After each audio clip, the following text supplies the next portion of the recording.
Hello વિદ્યાર્થી મિત્રો, સ્વાગત છે તમારું આપણી યુટ્યુબ ચેનલ એક્સેલન્સ ક્લાસીસમાં. આપણે ભણીએ છીએ ધોરણ 10 નું ગણિત અને ધોરણ 10 ના ગણિતની અંદર આપણે ભણીએ છીએ ચેપ્ટર નંબર 5. આ ચેપ્ટર નંબર 5 માં અત્યાર સુધી આપણે સ્વાધ્યાય 5.1 ના બધા દાખલા, સ્વાધ્યાય 5.2 ના બધા દાખલા અને સ્વાધ્યાય 5.3 ની અંદર 1 થી લઈ અને 6 દાખલા આપણે ગણી ચૂક્યા છીએ. આજે આપણે ભણવાના છે સ્વાધ્યાય 5.3 ના દાખલા નંબર 7 થી. તો જોઈએ દાખલા નંબર 7 માં. તો દાખલા નંબર 7 માં શું કીધું છે? તો કે જે સમાંતર શ્રેણીમાં d બરાબર કેટલા આપી દીધા છે? 7. તો અહીં d આપણે પહેલેથી જ આપી દીધા છે કે 7 છે અને 22મું પદ 149 છે. તો 22મું પદ એટલે કઈ રીતે લખાશે? તો કે a22 બરાબર કેટલા? તો કે 149 બરાબર. અને તેના 22 પદોનો સરવાળો આપણે મેળવવાનો છે. તો 22 પદોનો સરવાળો મેળવવાનો છે એટલે કે n બરાબર આપણા પાસે કેટલા થઈ ગયા? તો કે 22. કઈ રીતે? તો કે જો અહીં પણ n બરાબર 22 છે, 22મું પદ એટલે, અને અહીં પણ 22 પદોનો, તો બંને માટે n સરખા છે એટલે આપણે આ દાખલા માટે n કેટલા લેવાના છે? તો કે 22. હવે અહીં d આપી દીધો છે તો મારે s મેળવવો હોય સરવાળો એટલે આપણે શું મેળવવાનો છે? તો કે sn. તો કે sn મેળવવો હોય તો મારે શું શું જોઈએ? તો કે sn મેળવવા મારે a જોશે, એના પછી બીજું શું જોઈએ? તો કે d અને n. તો અહીં n છે, d પણ છે, પરંતુ a છે નહીં. તો પહેલા આપણે શું મેળવવું પડશે? a મેળવવો પડશે. અને એના પછી 22 પદોનો સરવાળો મેળવવાનો છે એટલે અહીં s22 લખશું આપણે. તો જો s22 છે તો એના માટે an અથવા તો લાસ્ટ પદ અહીં આપેલું જ છે. તો આપણે અહીં સૂત્ર મૂકશું sn નું. કયું? તો કે n/2 બરાબર n/2 પછી ગુણાકારમાં કૌંસની અંદર a વત્તા an. તો આ સૂત્ર આપણે ઉપયોગ કરશું પણ એના માટે આપણે શું જરૂરી છે? તો કે a. તો a શેમાંથી મેળવશું? તો કે a અહીં જો પદ આપેલું છે તો a22 બરાબર કે આવું લખી શકાય a વત્તા અહીં 22 હોય તો આપણે ખ્યાલ છે કે આપણે પહેલાના ઘણા દાખલાઓમાં ભણી ગયા કે અહીં a22 તો એના માટે સૂત્ર શું થાય? તો કે a વત્તા 21d. આ 21d કઈ રીતે? તો અહીં 22મું પદ હોય તો 22 માંથી 1 ઘટાડી અને 21 લખવાના અને એની સાથે કોનો ગુણાકાર હોય? d નો. બરાબર. અહીં કેટલા? 149 આપેલા છે.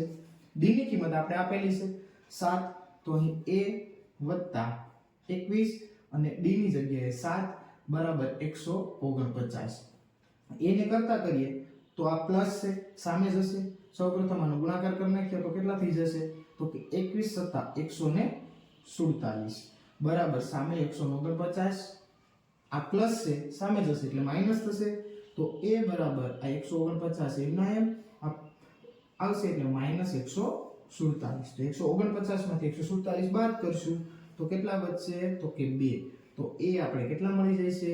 તો કે 2 મળી જાય છે. હવે તો કે આપણે sn મેળવવાનું છે. sn ની જગ્યાએ s22 મેળવવાના છે. પણ સૌપ્રથમ સૂત્ર લખીએ. sn બરાબર n/2 કૌંસમાં a વત્તા an અથવા તમે l પણ લખી શકો પરંતુ આપણે અહીં an લેશું. sn ની જગ્યાએ s22 મેળવવાના છે.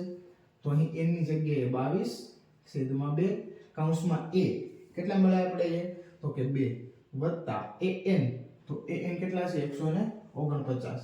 તો અહીં 149 બરાબર 11 દુ 22 એટલે અહીં 11 અને ગુણાકારમાં બંનેનો સરવાળો 151. કેટલો થશે? 151. તો 11 ગુણ્યા આપણે કેટલા કરવાનું છે? 151 ગુણાકાર કરશું એટલે આપણો જવાબ આવશે. સાઈડમાં આપણે કરી નાખીએ 151 ગુણ્યા 11.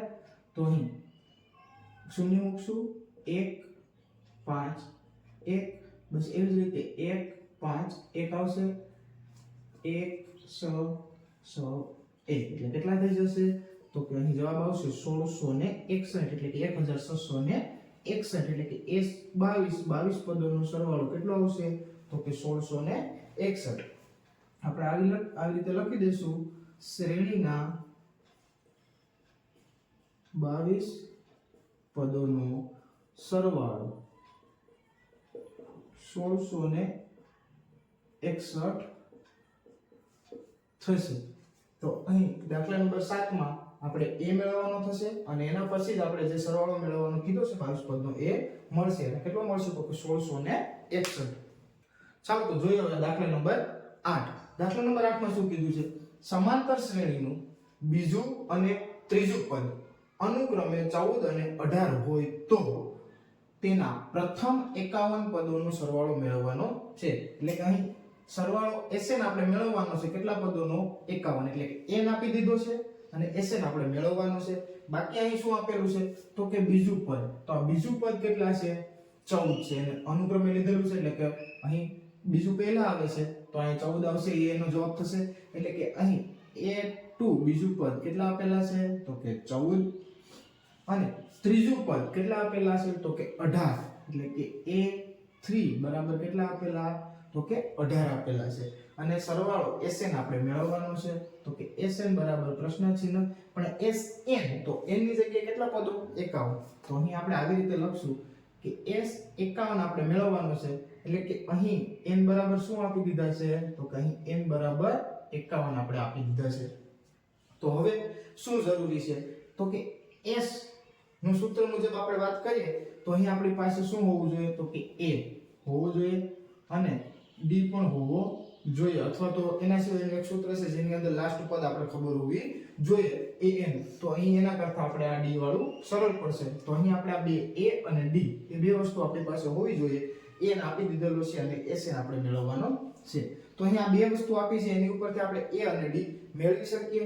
તો પ્રયત્ન કરીએ એટલે આપણે ખ્યાલ આવે. તો A2 તો A2 નું કઈક સૂત્ર આપણે લખીએ તો કે A વત્તા 2 હોય તો અહીં D ની સાથે કેટલા ગુણાકારમાં 1, તો કે 1 લખવાની જરૂર છે નહીં.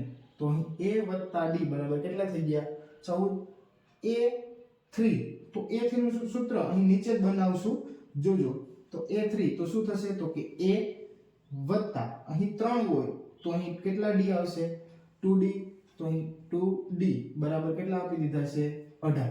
હવે અહીં આ બંને સમીકરણો જોશો એટલે તમને ખ્યાલ આવશે કે બંનેમાં A સમાન છે. તો અહીં બંને સમીકરણનો હું લોગ કરી દઉં અથવા તો બાદબાકી કરી દઉં જે તમે સમજો તે રીતે. તો અહીં શું થઈ જશે A કેન્સલ થઈ જશે અને D નો સરવાળો થશે કે કોઈ વધશે સંખ્યા જેના આધારે આપણે શું મળી જશે તો કે D ની કિંમત મળી જશે અને એ કોઈ એક સમીકરણમાં મૂકી દેશું એટલે આપણે શું થઈ જશે તો કે A ની પણ કિંમત મળી જાય અને નામ આપી દઈએ સમીકરણ 1 અને સમીકરણ 2.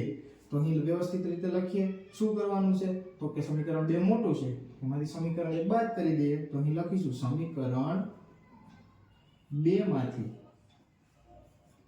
સમીકરણ 1 શું કરીએ છીએ તો કે બાદ કરતા. વ્યવસ્થિત લખશું સમીકરણ 2 માંથી સમીકરણ 1 બાદ કરતા. સમીકરણ 2 લખીએ A વત્તા 2D બરાબર 18. એની નીચે સમીકરણ 1 A વત્તા D બરાબર 14. હવે અહીં શું કરવાનું છે તો કે બાદબાકી કરવાની છે એટલે અહીં નિશાની બદલશે. આ પ્લસ છે માઈનસ, આ પ્લસ છે માઈનસ અને આ પ્લસ છે પણ માઈનસ. તો A માઈનસ A એટલે કેન્સલ થઈ જશે. 2D માંથી 1D બાદ કરશો એટલે ફક્ત 1D વધશે. બે મોટા એટલે પ્લસ બરાબર 18 માંથી 14 બાદ કરશું એટલે કેટલા આવશે તો કે 4. 18 મોટા એટલે કેવા આવશે તો કે પ્લસ આવશે.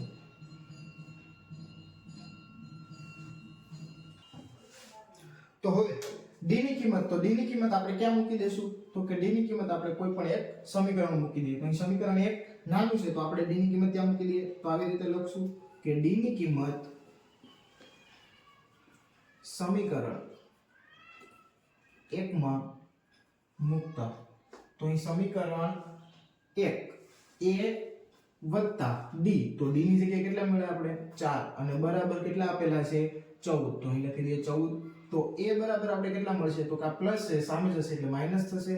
તો 14 માઈનસ 4 તો A બરાબર અહીં 14 માંથી 4 જશે એટલે કેટલા આવી જશે 10. તો A ની કિંમત આપણે કેટલી મળી જશે અહીં 10. તો D ની કિંમત મળી ગઈ 4 જો આપણે જે મેળવવાની હતી અને બીજી કિંમત A 10 તો એની પણ આપણે મળી ગઈ. તો હવે આપણે શું મેળવવાનું છે Sn એટલે કે S51. તો અહીં સૌપ્રથમ સૂત્ર લખી દઈએ Sn બરાબર n ના છેદમાં 2 કૌંસમાં 2a પ્લસ નાના કૌંસમાં n માઈનસ 1 એના ગુણાકારમાં d અને મોટો કૌંસ પૂરો. આવી રીતે Sn ની જગ્યાએ આપણે S51 મેળવવાના છે બરાબર. n ની જગ્યાએ 51 મેળવવાના છે તો લખી દઈએ 2 મોટા કૌંસમાં 2 એને ગુણ્યા a કેટલા મેળવ્યા આપણે a તો કે 10. તો અહીં 10 લખી દઈએ પ્લસ n અહીં 51 છે તો 51 માઈનસ 1 અને ડી, તો ડી ની કિંમત કેટલી છે 4, તો અહીં કેટલા લખી દઈએ છીએ 4 અને કૌંસ પૂરો. અહીં 51 ના છેદમાં 2 નું સાદુરૂપ થશે ને એટલે આપણે એમને એમ રહેવા દઈએ છીએ. અહીં 2 ગુણ્યા 10 એટલે 20 થઈ જશે પ્લસ 50 માઈનસ 1 સોરી 51 માઈનસ 1 એટલે કેટલા થઈ જશે 50 અને એને ગુણ્યા 4 સાદુરૂપ આપીએ તો 51 ના છેદમાં 2 એમને એમ રહેવા દઈએ થોડીક વાર માટે. અહીં કૌંસની અંદર 20 પ્લસ 5 ચોક 20 એટલે કેટલા થઈ જાય અહીં શૂન્ય લગાડી દઈએ એટલે 200, તો આ થઈ જશે 220 એટલે અહીં લખી શકીએ 51 ના છેદમાં 2 ગુણ્યા 220, તો અહીં 110 થઈ જશે 2 વડે છેદ ઉડાડશું એટલે, તો અહીં હવે આપણી પાસે 51 ગુણ્યા 110 આનો ગુણાકાર કરશું એટલે આપણે શું મળી જશે તો કે s 51 એટલે કે 51 પદોનો સરવાળો. તો ગુણાકાર કરી નાખીએ 110 ગુણ્યા 51, એક શૂન્ય મૂકી દઈએ 0 1 5 5 1 5 5 પ્લસ 0 1 1, આવી રીતે થશે 0 1 6 અને 5, તો અહીં કેટલા આવશે તો કે અહીં ગુણાકાર કરશું એટલે s 51 એટલે કે 5610, તો 51 પદોનો સરવાળો આપણે કેટલો મળે છે અહીં તો કે 5610. આપણે અહીં લખી પણ શકીએ કે આપણે 51 પદોનો સરવાળો શ્રેણીના 51 પદોનો સરવાળો 5610 થશે.